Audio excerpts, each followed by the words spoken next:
भारत के समान भारत है। क्या कहता है? भारत के सम भारत है। तो साथियों भारत क्या है? भारत आपका उपमेय है। भारत क्या है? उपमेय है।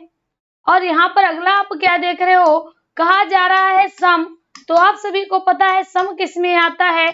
उपमा में आता है। लेकिन यहाँ पर कहता है भारत के समान भारत, यानी साथियों उपमेय भी हमारा भारत है और उपमान भी भारत है। यानी हम कह सकते हैं, हमने क्या कहा, जब उपमेय को ही उपमान मान लिया जाए तो वहां पर साथियों क्या होता है?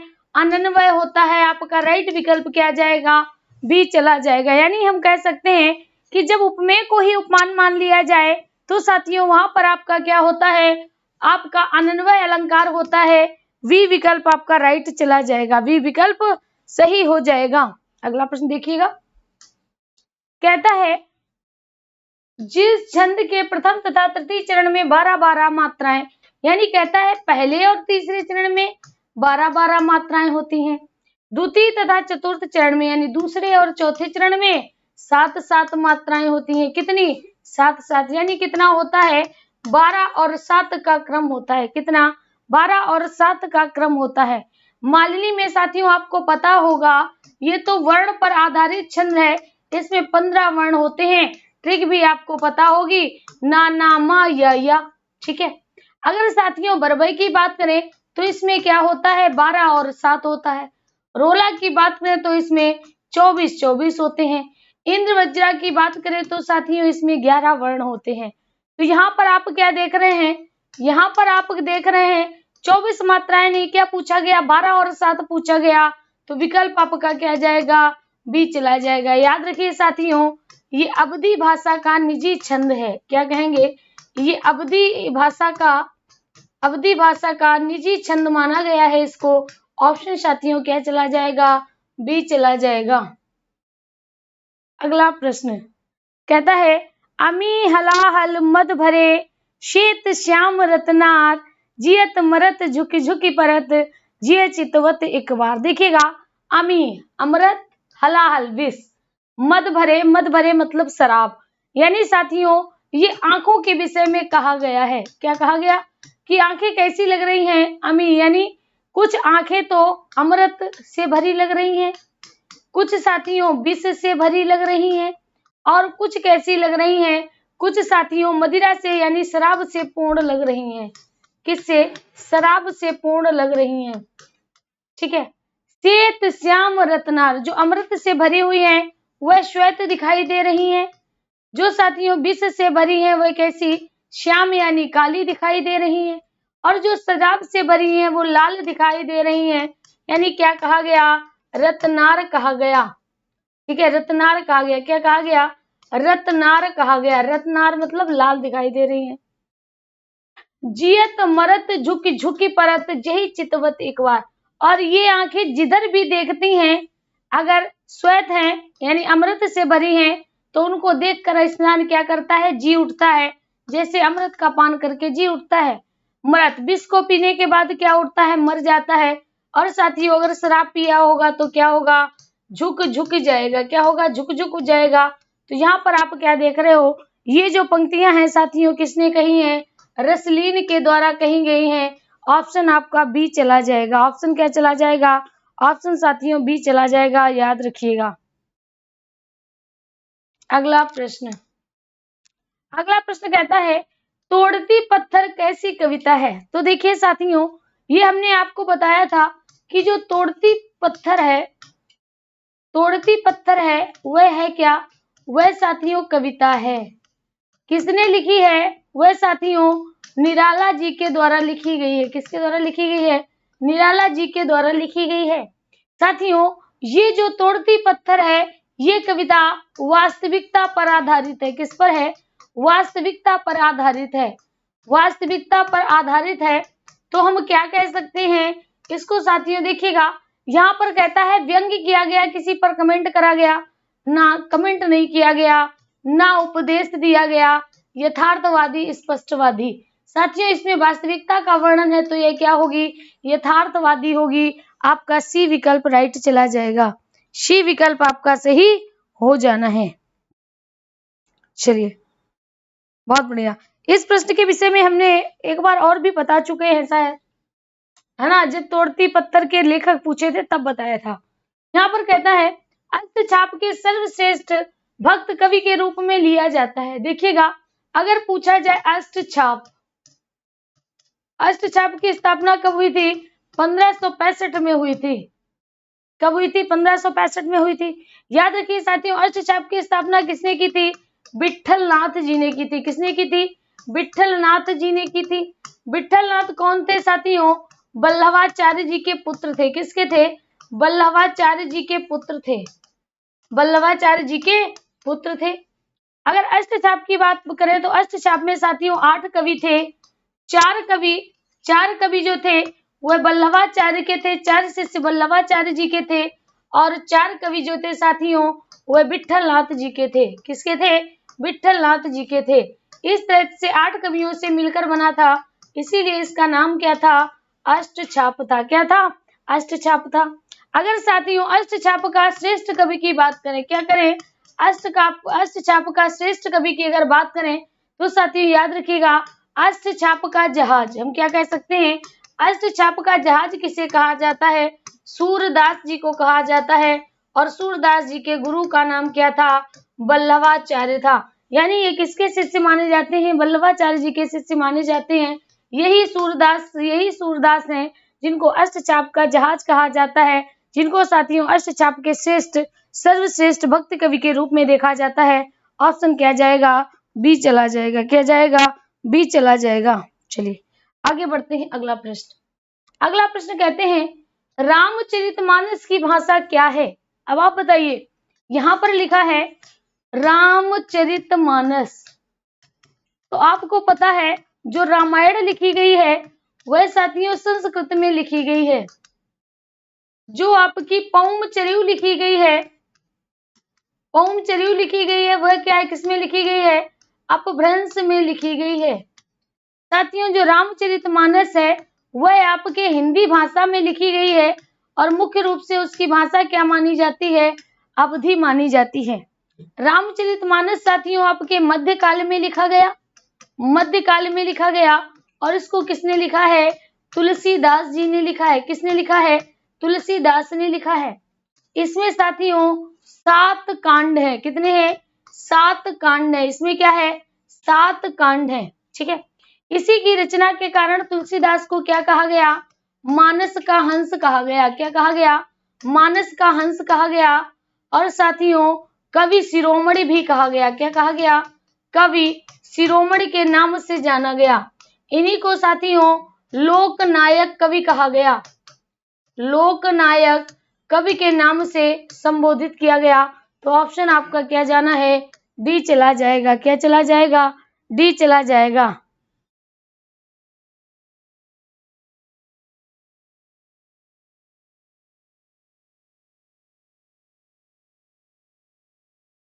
चलिए आगे देखिएगा। अगला प्रश्न कहा गया है भूषण किस रस के कवि थे? भूषण किस रस के कवि थे? जल्दी से बताओ।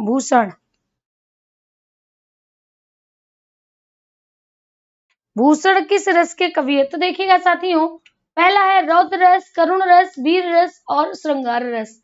साथियों श्रृंगार रस के मुख्यतः कवि कौन माने जाते हैं? बिहारी माने जाते हैं। कौन माने जाते हैं? बिहारी माने जाते हैं। अगर साथियों यहाँ पर वीर रस की बात करें, किसकी? वीर रस की बात करें तो दिनकर वीर रस के कवि माने जाते हैं।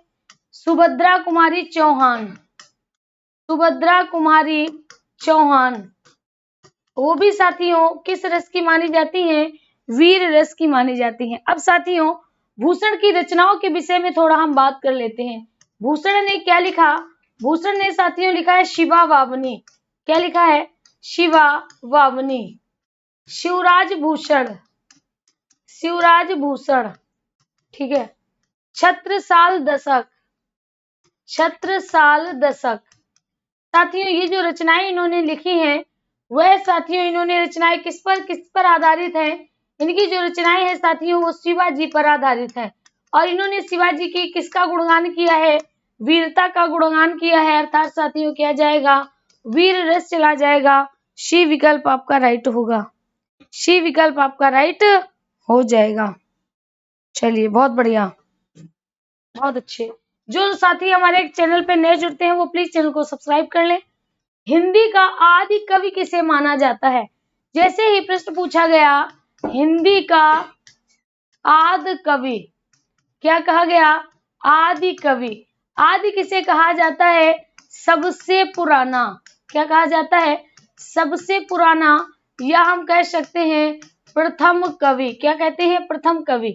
हिंदी का आदि कवि किसे माना जाता है? अब देखिएगा, अगर साथियों यही पूछा जाता आदि कवि, क्या कहते हैं? आदि कवि पूछा जाता तो हम क्या कहते? तो साथियों हमारा आंसर होता वाल्मीकि। क्या होता? आदि कवि के नाम से किसे जानते हैं? वाल्मीकि के को जानते हैं। लेकिन लिखा क्या है? हिंदी लिखा है। अब साथियों कल इसी पर तो बात हुई थी। अब्दुल रहमान, अब्दुल रहमान को किसने माना था? तो इनको माना था प्रथम कवि हजारी प्रसाद द्विवेदी ने। किसने माना था? हजारी प्रसाद द्विवेदी ने, है ना। और साथियों जो राहुल संकृत्यायन थे उन्होंने किसको माना है? राहुल संकृत्यायन ने माना है सरहपा को। किसको माना है? सरहपा को। ठीक है, तो हिंदी का आदि कवि किसे कहा जाता है? हिंदी का, अगर हम कहते अपभ्रंश का आदि कवि किसे कहा जाता है? क्या कहते? अगर साथियों हम कहते हैं अपभ्रंश का आदि कवि किसे कहा जाता है तो आंसर क्या चला जाता? स्वयंभू हो जाता। क्या हो जाता? स्वयंभू हो जाता। Hazari Prasad, very good. क्या हो जाता? स्वयंभू हो जाता। लेकिन पूछा देखिए हिंदी का आदि कवि, अगर यहाँ पर प्रश्न होता, ध्यान से सुनिएगा, अगर होता है हिंदी का प्रथम कवि, क्या होता? हिंदी का प्रथम कवि। ठीक है, हिंदी का प्रथम कवि होता तो साथियों यहाँ पर क्या हो जाता? सरहपा हो जाता। लेकिन यहाँ पर क्या पूछा? हिंदी का सबसे पुराना प्रथम कवि पूछ रहा है। सबसे पुराना प्रथम कवि पूछ रहा है तो यहाँ पर आंसर आप किसको दीजिएगा? स्वयंभू को दीजिएगा। किसको दीजिएगा? स्वयंभू को दीजिएगा। ठीक है, अगला प्रश्न क्या है? रामचरितमानस में कितने कांड हैं? तो साथियों आप सभी को पता होगा, जैसे ही पूछा गया रामचरितमानस, तो रामचरितमानस में किसका वर्णन है? साथियों राम के चरित्र का वर्णन है। किसका? राम के चरित्र का वर्णन है। अगर पूछा जाए कितने कांड है तो क्या कहोगे? 7 कांड है। जल्दी से बताओ कौन कौन सा? पहला है साथियों बालकांड, दूसरा है अयोध्या कांड, अयोध्या कांड, तीसरा है अरण्य कांड, चौथा है किष्किंधा कांड, किष्किंधा कांड, किष्किंधा कांड, पांचवा है लंका कांड, नहीं पांचवा है सुंदरकांड, सुंदरकांड, छठा है लंका या युद्ध कांड, लंका या युद्ध कांड, और साथियों सातवां है आपका उत्तर कांड। क्या है? उत्तर कांड है। तो यहाँ पर आपका देखिए उत्तर कांड में राम के उत्तर जीवन के, यानी लंका कांड में जो कुछ हुआ, सीता जी चोरी हुई, फिर उनको राम के द्वारा पाया गया, यहाँ तक का वर्णन आपको लंका कांड में मिल जाएगा। लेकिन उत्तर कांड में उत्तर भाग का वर्णन है, जैसे राम द्वारा सीता का परित्याग, राम द्वारा सीता का परित्याग, फिर साथियों लवकुश का जन्म, लवकुश का जन्म, ये सब चीजें कहां पर है? उत्तरकांड में दी गई हैं। तो यहाँ पर आपका विकल्प क्या जाएगा? सी चला जाएगा। अगला प्रश्न कहता है जिसे बुढ़ापा न आए वाक्यांश के लिए एक शब्द बताइएगा। जल्दी से बताओ।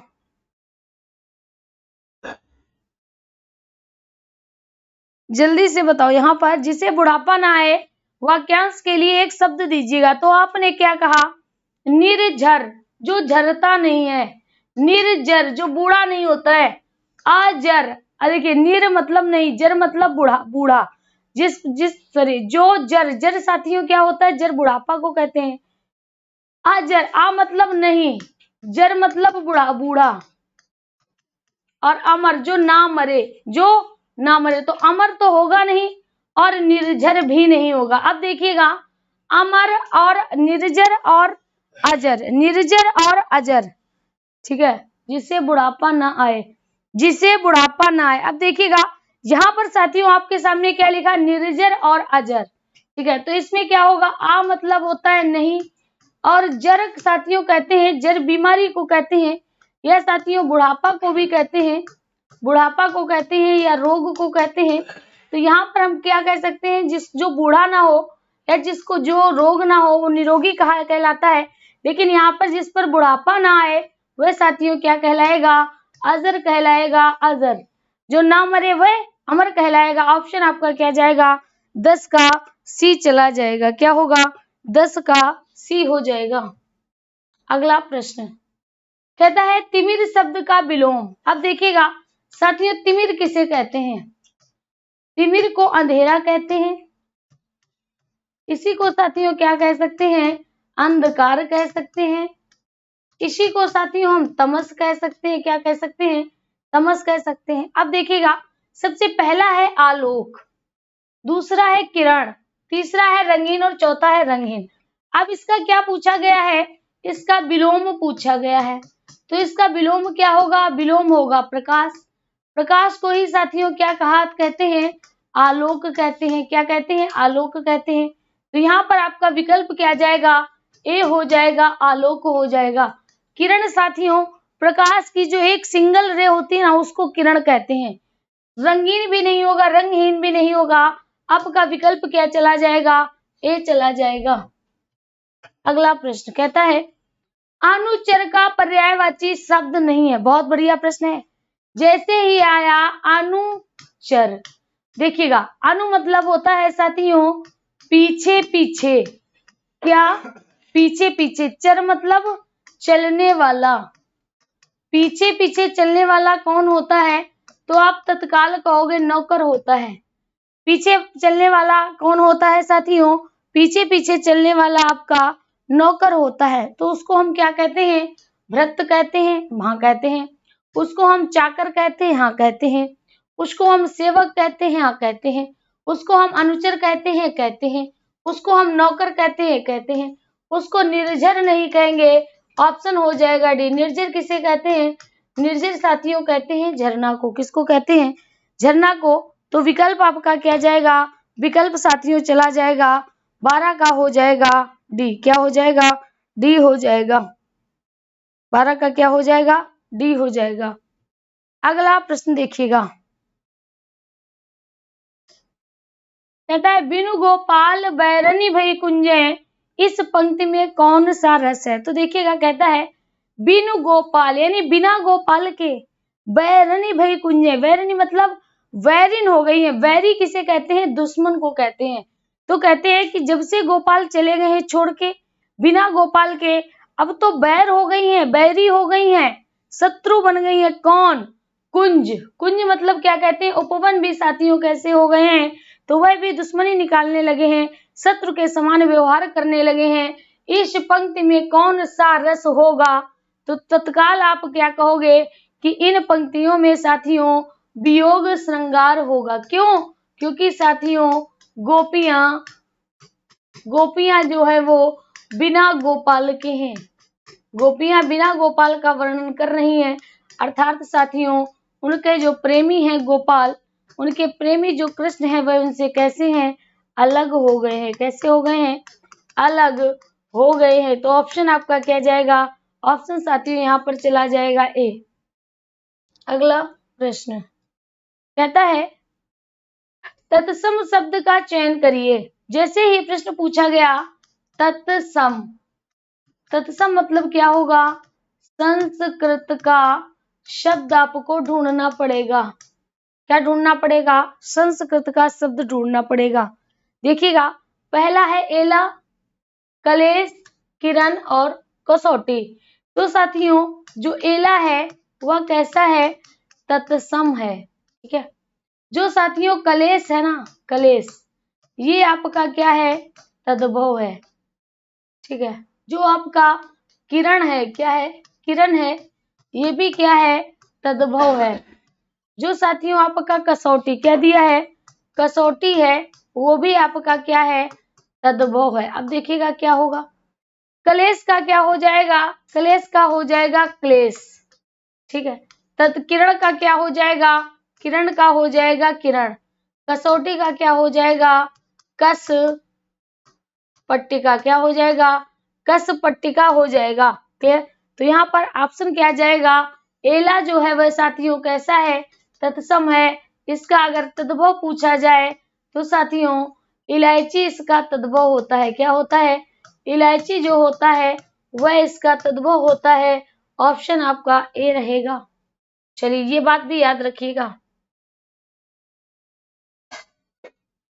अगला प्रश्न,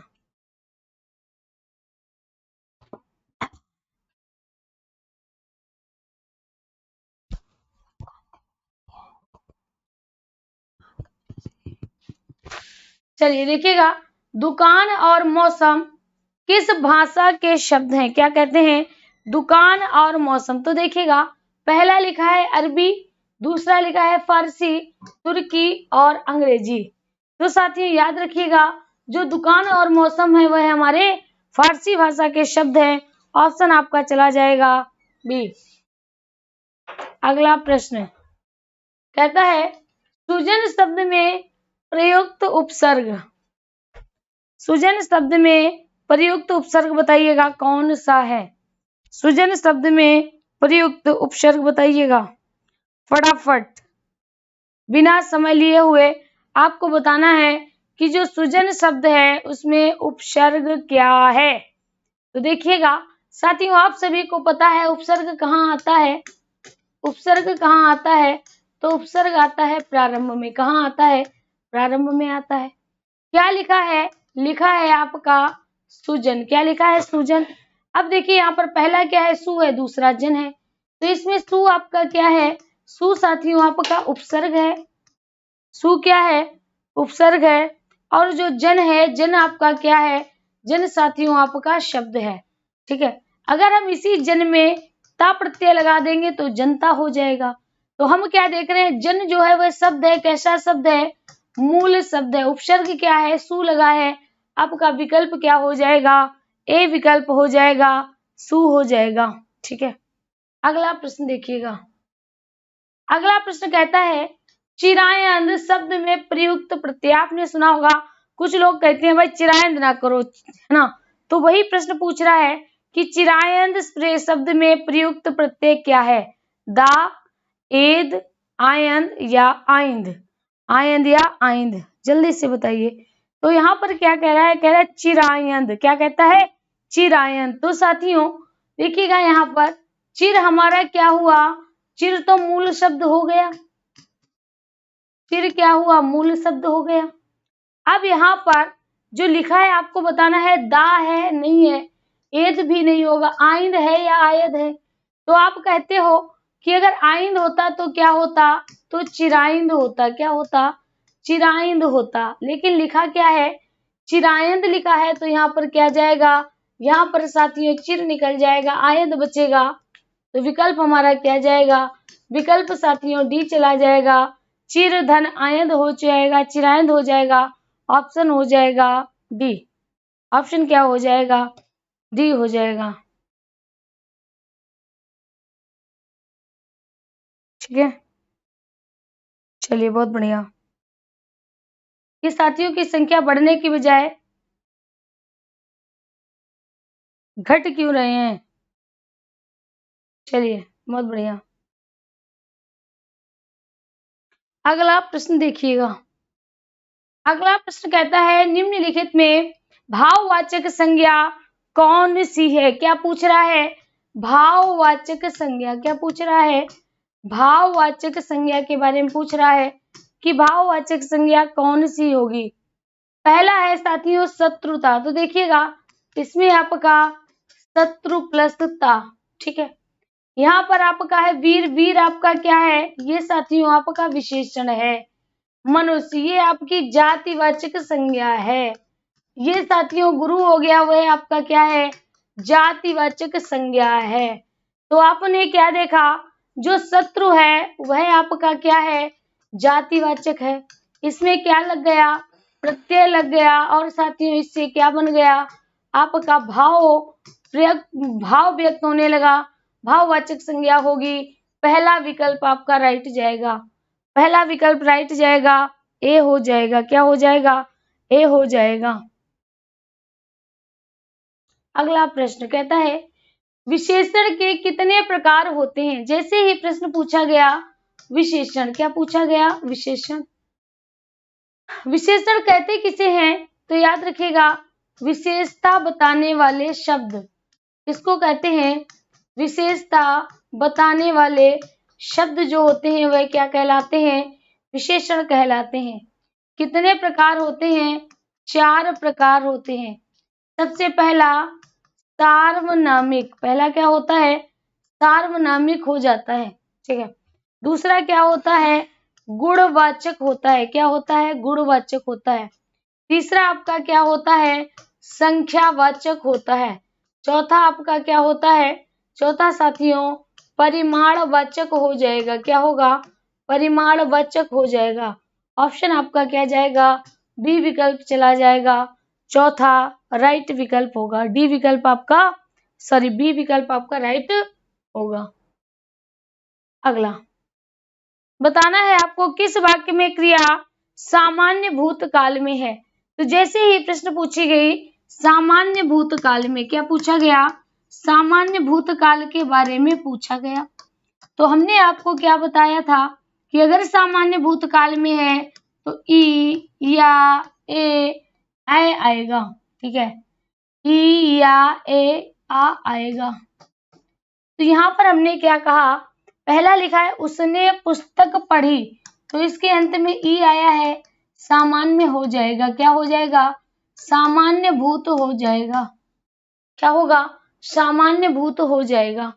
दूसरा आप क्या देख रहे हैं, उसने पुस्तक पढ़ी है, ये साथियों आसन्न भूत हो जाएगा। उसने पुस्तक पढ़ी थी, पूर्ण भूत हो जाएगा। और साथियों उसने पुस्तक पढ़ी होगी, तो ये आपका क्या हो जाएगा, संदिग्ध भूत हो जाएगा, क्या होगा, संदिग्ध भूत हो जाएगा। ऑप्शन आपका क्या रहेगा, पहला विकल्प साथियों राइट हो जाएगा, पहला विकल्प आपका राइट हो जाना है। चलिए बहुत बढ़िया, आगे देखते हैं अगला प्रश्न।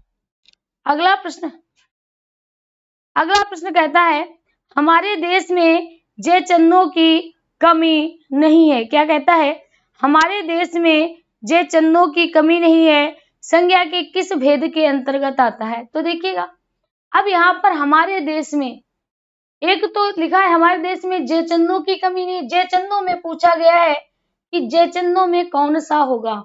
साथियों जयचंद जो होता है वह क्या है, नाम है, नाम है तो क्या हो जाएगा, व्यक्तिवाचक हो जाएगा, क्या होगा, व्यक्तिवाचक हो जाएगा। और दूसरा यहाँ पर क्या लिखा है, यहाँ पर साथियों लिखा है जय चंदो, क्या लिखा है, जय चंदो। जयचंद से अर्थ क्या है, जयचंद जैसे लोगों, इसका अर्थ क्या हो जाएगा, जयचंद जैसे लोगों, इसका अर्थ क्या हो जाएगा, जयचंद जैसे लोगों। अब जो जयचंद था साथियों वो कैसा था, वह एक गद्दार राजा था, यानी साथियों ये इसकी क्या हो गई, ये साथियों इसकी विशेषता हो गई, ये इसकी जाति हो गई। तो यहाँ पर आपका क्या हो जाएगा, जातिवाचक हो जाएगा, क्या होगा, जातिवाचक हो जाएगा, ठीक है। चलिए साथियों जो साथी वीडियो को देख रहे हैं वो प्लीज वीडियो को थोड़ा शेयर वेयर करें, संख्या बढ़ाइएगा, है ना। धीरे धीरे संख्या कम होती जा रही है, कम से और कम होती जा रही है, ऐसा क्यों है, इसका मतलब है आप लोग लाइक और शेयर नहीं कर रहे हो। लाइक और शेयर करिए फटाफट, हमारा विश्वास है कि आप लोग ऐसा कर देते हो, लेकिन आज आपने ऐसा नहीं करा है।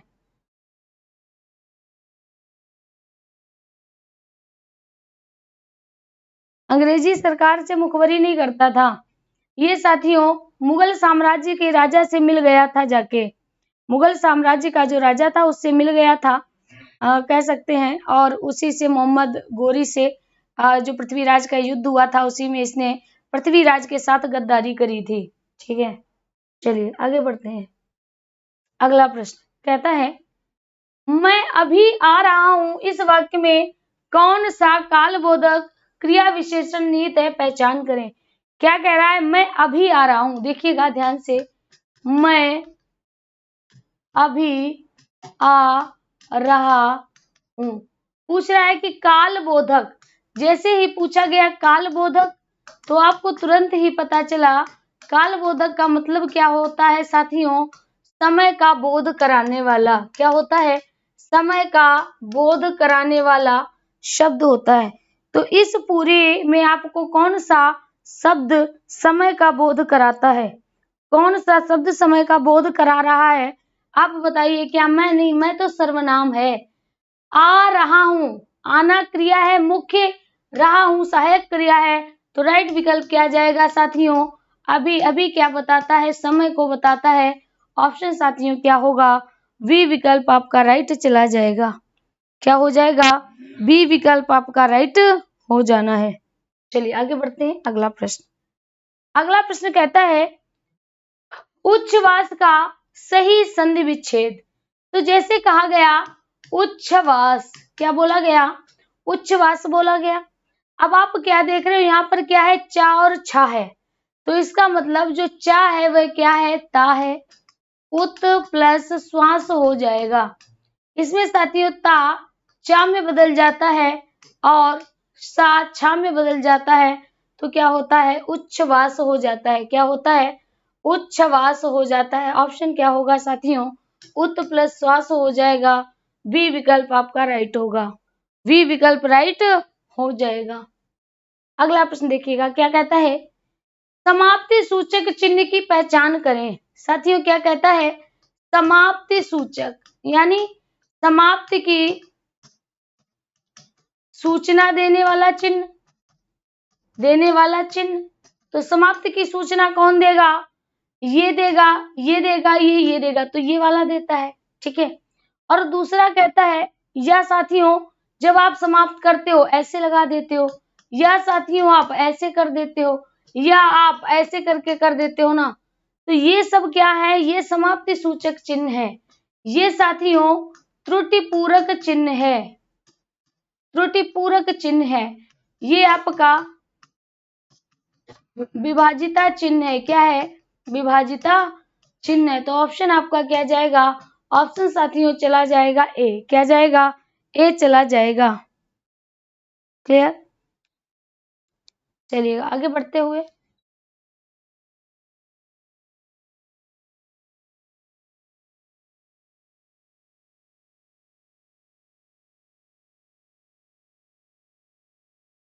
अगला प्रश्न कहता है हो सकता है राम का काम बन जाए। क्या कहता है?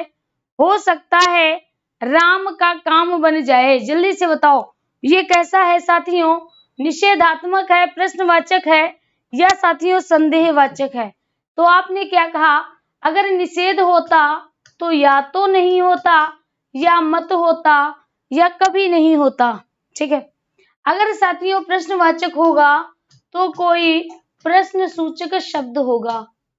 प्रश्न सूचक शब्द होगा। ठीक है। अगर साथियों संदेहवाचक होगा तो यहाँ पर क्या होगा? कोई ना कोई संदेह या संशय होगा। और साथियों अगर आज्ञा होगी तो आपका आज्ञा होगी, आज्ञा होगी या अनुमति होगी। तो यहाँ पर आपसे क्या कहता है कि हो सकता है राम का काम बन जाए। क्या कहता है? हो सकता है ऐसा हो जाए। यानी साथियों संदेह है कि हो भी सकता है, नहीं भी हो सकता है। तो ऑप्शन आपका क्या जाना है? ऑप्शन साथियों चला जाएगा सी हो जाएगा। क्या हो जाएगा? सी हो जाएगा। ठीक है, बहुत बढ़िया। ऑप्शन क्या जाएगा साथियों? सी हो जाना है।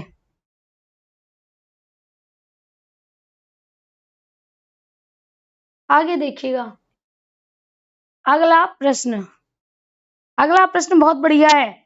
कहता है तुम पैसे का प्रबंध कर लो। कहता है तुम पैसे का प्रबंध कर लो अन्यथा मुझे कुछ और करना पड़ेगा। यानी साथियों सीधी सीधी धमकी दे रहा है कि या तो पैसे का प्रबंध करो या मैं कुछ और करूं। यानी आपके सामने एक विकल्प रखा गया है। आपके सामने दो में से एक विकल्प है। क्या? पहला विकल्प है साथियों या तो आप पैसे का प्रबंध कर लो, ठीक है, वरना दूसरी प्रक्रिया से निपटने के लिए तैयार हो जाओ। तो यहाँ पर आपका विकल्प क्या हो जाएगा साथियों? सी विकल्प होगा, विकल्प सूचक है, क्योंकि आपके सामने एक है, दो में से आपको एक रास्ता चुनना पड़ेगा। जैसे हमने आपसे कहा कि या तो हमने क्या कहा, या तो आप पढ़ लीजिए, नौकरी ले लीजिएगा, अन्यथा घर वाले क्या कहते हैं, अगर गर्ल्स हैं तो कहती हैं हम तुम्हारे हाथ पीले कर देंगे अगली साल तक, और अगर लड़का है तो कहते हैं अगर इस साल नौकरी नहीं लगी तो खेती वेती करना, ठीक है, कोचिंग वोचिंग छोड़ो, ये घर वाले कहते हैं। यानी आपके सामने भी साथियों क्या करते हैं, एक ऑप्शन रख दिया जाता है, तो उस विकल्प में आपको एक विकल्प चुनना होता है, उस विकल्प में आपको एक विकल्प चुनना होगा, ठीक है। चलिए आगे बढ़ते हैं। अगला प्रश्न कहता है धनुर्बाण में किस तरह का समास है? क्या कहता है साथियों? धनुर्बाण। देखिएगा, धनु, धन, बाण। धनु किसे कहते हैं? धनु कहते हैं धनुष को, और बाण कहते हैं तीर को। तो दो पद हो गए, दोनों साथियों बराबर के पद होंगे, तो यहाँ पर क्या होगा, धनुष और तीर। क्या हो जाएगा? धनुष और तीर हो जाएगा। अब देखिएगा, तत्पुरुष होता तो विभक्ति चिन्ह लोप होता, बहुब्रीहि होता, अन्य पद प्रधान होता, कर्मधारय होता तो विशेषण विशेष्य का संबंध होता, द्वंद्व होते तो दो पद होते। तो अब आप क्या कहोगे? दो पद हैं, एक पद क्या है? धनुष है और दूसरा तीर है, तो राइट विकल्प आपका क्या जाएगा? डी विकल्प चला जाएगा, ठीक है। क्या होगा? राइट विकल्प क्या होगा? डी हो जाएगा। क्या होगा साथियों? डी हो जाएगा। चलिए आगे बढ़ते हैं, अगला प्रश्न देखते हैं। अगला प्रश्न कहता है शोकाकुल में समास है। देखिएगा, शोकाकुल। अब एक बात बताओ, जैसे हमने शोकाकुल कहा तो आपने कहा दो पद हैं, एक तो शोक है और दूसरा साथियों आकुल। आकुल यानी व्याकुल, व्याकुल। अब देखिएगा, शोकाकुल, शोक कर्ता ने कर्म को, शोक को व्याकुल, शोक से व्याकुल, शोक के द्वारा व्याकुल, कर्ता ने कर्म को कर्ण से, संप्रदान के लिए, शोक के लिए व्याकुल, ठीक है। यहां पर देखिए लिख देते हैं, कर्ता हटाओ, कर्म को कर्ण से, संप्रदान के लिए, अपादान से, संबंध काकी के या रारी रे, अधिकरण मेया पर, अधिकरण मेया पर। जल्दी से बताइएगा क्या हो जाएगा? बी, कर्मधारय। कर्मधारय होगा ही नहीं। देखिएगा, यहाँ पर साथियों अगर कर्मधारय होता तो एक पद विशेषण होता, नहीं है, तीसरा पद भी नहीं है, अव्यय भाव भी नहीं है। क्या हो जाएगा? तत्पुरुष हो जाएगा। क्या होगा? तत्पुरुष हो जाएगा। शोक के कारण व्याकुल है, शोक के कारण व्याकुल है। अगर शोक नहीं होता तो क्या हो जाता? तो ऐसा नहीं होता। याद करिए, मदान्ध, मदान्ध याद आया? मद के द्वारा अंधा, मद के द्वारा अंधा हो गया तो मदान्ध हो गया, तो मदान्ध हो गया। वैसे ही शोक के कारण व्याकुल हो गया। ऑप्शन क्या जाएगा साथियों? सी चला जाएगा। क्या जाएगा? सी चला जाएगा। यहाँ पर क्या हो जाएगा? सी हो जाएगा। चलिए बहुत बढ़िया। अगला प्रश्न देखिएगा। अगला प्रश्न कहता है उल्लेख का सही संधि विच्छेद करिए।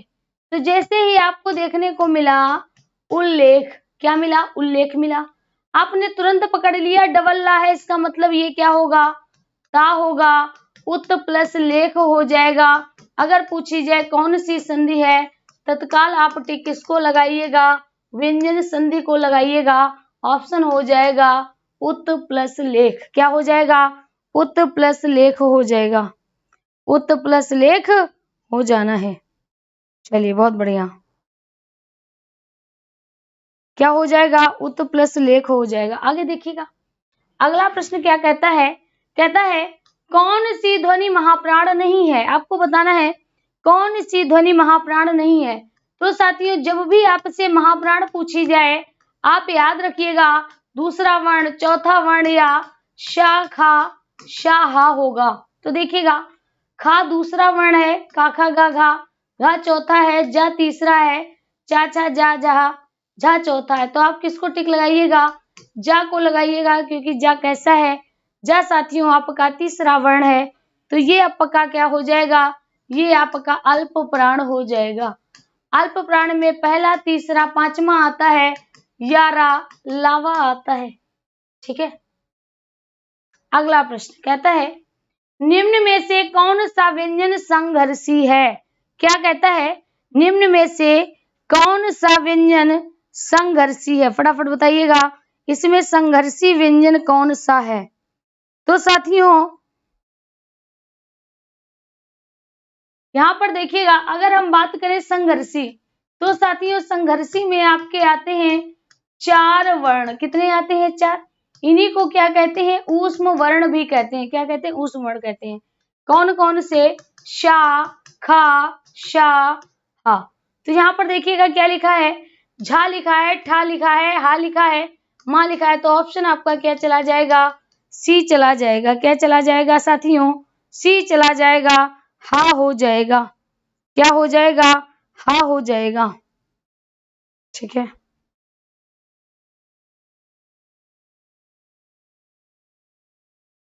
जहां तक बात समझ आ गई,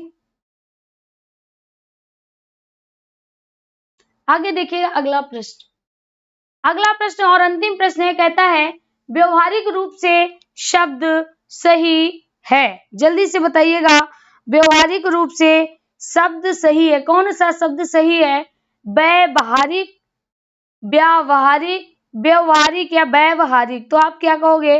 आप कहोगे व्यवहारिक। क्या होता?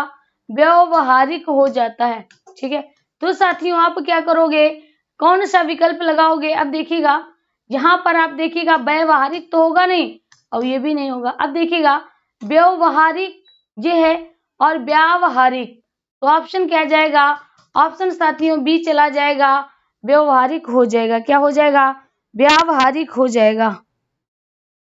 किससे मिलकर बना है? बिल्कुल सही, ये साथियों व्यवहार, व्यवहार में इक प्रत्यय के योग से बना है। जब इक प्रत्यय जुड़ेगा तो या बढ़ जाएगा, व्यावहार इक हो जाएगा। ऑप्शन आपका क्या होगा? 32 का बी हो जाएगा। क्या होगा? 32 का बी हो जाएगा। तो जो साथी हमारे चैनल से नए जुड़े हैं, अगर उन्होंने चैनल को सब्सक्राइब नहीं किया है तो प्लीज वो चैनल को सब्सक्राइब कर लें।